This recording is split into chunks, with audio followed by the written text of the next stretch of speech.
Hi Pisces! Kumusta po kayong lahat? So ayan, Pisces season na ngayon, no? Happy birthday po sa lahat na may birthday ngayon at sa March. Okay, happy birthday! Okay, so Pisces, maraming salamat po pala sa inyo sa walang sawang pagsubaybay sa ating pong mga reading. And kung ikaw ay bago pa lang sa ating channel, mag-subscribe na po kayo, then i-click mo na rin yung ating notification bell para lagi kang updated sa ating mga bagong upload.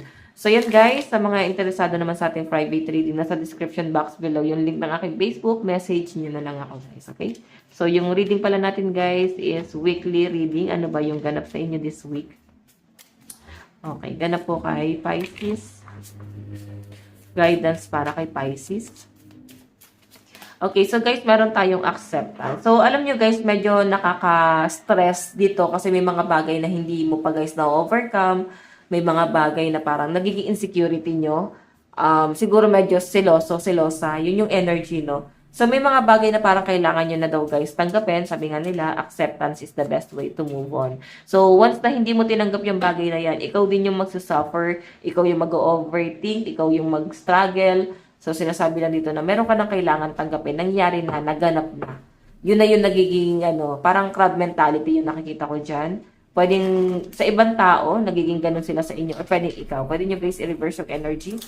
So, trigger warning no, sa mga matatamaan. Ayan, binabasa ko lang guys kung ano yung nakikita natin sa reading. Okay? So, tignan natin Pisces, Sun, Moon, Rising, and Venus sign. Pisces. Meron tayong intrusive thoughts. So, yung iba sa inyo guys, may mga bagay ka na hindi mo nakokontrol, medyo insensitive. Kung paano ka magsalita, action mo, ganon yung nakikita ko. Na parang, alam mo yun, hindi mo siya guys control, wala kang preno. Medyo insensitive, masyadong prangka. So, nakikita ko sa inyo guys, kung ano yung naiisip mo, parang nagagawa mo. So, nangyayari, nagdudulot siya guys ng kapahamakan sa inyo or pwedeng sa ibang tao. Okay, so kailangan nyo guys, limitahan yung mga intrusive thoughts nyo, no? Pigilan nyo kung hanggat maaari. Parang ganun. Hanggat maaari, pigilan mo. May mga tao kasi guys na kaya nilang control yung intrusive thoughts nila, pero may iba naman na hindi.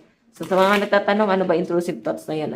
Alam mo yung parang, meron kang gustong gawin, pero alam mong mapapahama ka doon sa bagay na yun, pero parang gusto mo pa rin siyang gawin. Yung iba naman guys, control nila na parang, ay masama yan, hindi ko yung gagawin. So, ganun. So, tignan natin Pisces, Sun, Moon, Rising, and Venus sign. Meron tayong hope. Nakikita ko na parang hindi nauubusan ng pag-asa ang mga Pisces. May nakikita ko dito na meron kang sineset na goal and umaasa ka na makukuha mo yung goal na yan. Nakikita ko rin guys na parang tuloy-tuloy yung pananalig. Meron kang pinagdadasal dito sa nakikita ko Pisces. Okay? And nakikita ko rin sa mga Pisces na, ayun nga, siya na lang din yung kinakapitan mo. Parang basta tuloy lang yung pananampalataya na ma-overcome mo yung mga bagay na hindi mo pang kaya, parang hindi mo pa kayang tanggapin sa ngayon. Okay? So, tingnan natin, guys. Okay. Pisces, Sun, Moon, Rising, and Venus. Ayan, may langgam dito na itim. Yung hindi naman guys nangangagat, pero sabi nila swerte daw yan. Di ko alam, wala namang masyadong ano dito sa amin. Pero talagang hindi nawawalan ng langgam dito sa working station. Dito lang naman guys. So, pasintabi guys na kung may makikita kang ganyan. Hindi ko matanggal siya guys. Lagi talaga siya dito sa working station. Yung mga langgam na yun. Ayan, nag-explain. Okay, so Pisces, balik tayo sa reading. Pasensya naman. Okay, tignan natin Pisces, ganap sa inyo. Pisces, Sun, Moon, Rising, and Venus sign. Meron tayong self-confidence. Ayan. So, Pisces, sinasabi dito medyo ano ka naman daw. Parang buo yung loob mo, confident ka, kaya nga nagkakaroon ka ng, parang magkakaroon guys ng good news or meron kang, basta may paparating na good news dito guys na parang magiging confident ka and parang alam mo yun, mabubuhayan ka. Yan ang nakikita ko sa mga, ano dito, sa mga Pisces. Okay, so parang kahit pa paano na-overcome mo yung mga problema. And I think sa mga Pisces, ayaw nyo rin talaga ng stress. Ayaw nyo na masyadong obligasyon. So I think na-overcome mo na siya. So nandun ka na sa point na hindi na para ma-stress pa dun sa bagay na yon. So back to reality, medyo confident na ulit ang mga Pisces dito this week. Tignan pa natin Pisces, Sun, Moon, Rising, and Venus sign. Guidance, ganap po kay Pisces this week. Meron tayong Four of Cups. May regret dito guys, no? So, ito yung mga resulta ng magiging action mo, mga binibitawan mong salita. So, kailangan mo, Pisces, maging limitado, no? Kung paano ka magsalita. Sa mga galaw mo na may ibang tao kasi guys na naging insensitive sila sa action nila. Yung iba naman sa words nila. So, saan ka doon? Sa action mo ba na masyadong hindi magandang tignan? So, kailangan nyo na lang siguro guys, dito tignan ko ano yung maling nagagawa mo. Parang pakikisama na lang din guys sa ibang tao. Okay? Para wala sila guys masabi against you. Okay? May nakikita kasi ang regret dito na parang hindi nyo guys nakikita yung mali. No, ayan. Pasensya na bilanggan talaga. Parang hindi nyo guys nakikita kung ano yung mali. Okay? Nakikita mo kung ano yung mali ng ibang tao. So, I think kailangan i-consider mo rin to. Okay? Pakiramdaman mo din sarili mo. Ano yung mali sa akin? Ano yung kailangan ko itama? Kasi, pag silang naman at sa mundong to, hindi naman tayo guys perfect eh. Nasa sa atin na lang yun kung paano natin gagawin guys na kahit paano perfect tayo. Parang gano'n. Kasi perfectionist yung ibang Pisces. Okay. So guys, meron tayong Ace of Cups. May nakikita akong love. So meron dito isang tao na talagang bubuusan ka ng sobra-sobrang pagmamahal.